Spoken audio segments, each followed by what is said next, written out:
Mangalagiri Telugu Desam party కేంద్ర కార్యాలయంలో శనివారం తెలుగుదేశం పార్టీ ప్రతిష్టాత్మకంగా చేపట్టిన ప్రజా దర్బార్ కార్యక్రమంలో ముఖ్య అతిథులుగా రాష్ట్ర అధ్యక్షులు పల్లా శ్రీనివాస్, దేవాదాయ శాఖ మంత్రి ఆనం రామనారాయణ రెడ్డితో పాటు ఏలూరు నియోజకవర్గ శాసనసభ్యులు బడేటి చంటి పాల్గొన్నారు. ఈ సందర్భంగా ప్రజల నుండి వచ్చిన వినతులను స్వీకరించి వాటిని తక్షణమే పరిష్కరించి వారికి భరోసా కల్పించారు. ఈ సందర్భంగా వారు మాట్లాడుతూ అనుక్షణం అనునిత్యం ప్రజలతో మమేకమవుతూ ప్రజా సమస్యల పరిష్కారంలో కూటమి ప్రభుత్వం ముందంజలో ఉంటుందని పేర్కొన్నారు. హలో విఆర్ఓ కదా. హలో, మేము మంగళగిరి పార్టీ ఆఫీస్ నుంచి అండి. నేను ఎమ్మెల్యే ఏలూరు అండి. మేము మంగళగిరి పార్టీ ఆఫీస్ నుంచి, సెంట్రల్ ఆఫీస్ నుంచి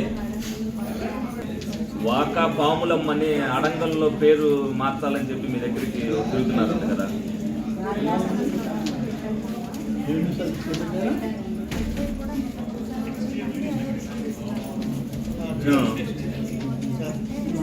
అవును, ప్రాబ్లం ఏమన్నా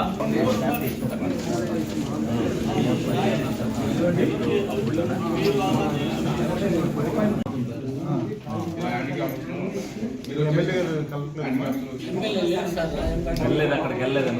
అన్ని సార్లు పని జరగబట్టి మాకు రోడ్లు లేవు, మంచిలు లేవు,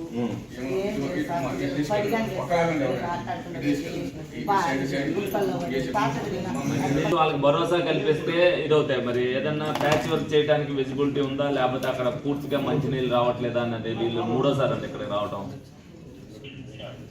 ఒక్కసారి ఆ బోయినపల్లి చించుకాలని అంట. మీరు ఒకసారి వెళ్తే మళ్ళీ ఫర్దర్గా ఏదైనా పని ఉన్నా వాళ్ళు మీ దగ్గరికి వస్తారు, రెక్టిఫై అవుతుంటుంది. అంత దూరం నుంచి ఎంత దూరం రాకపోకుండా. అవును తల్లి, నీకు తెలియదాన్ని గుర్తు వచ్చినట్టు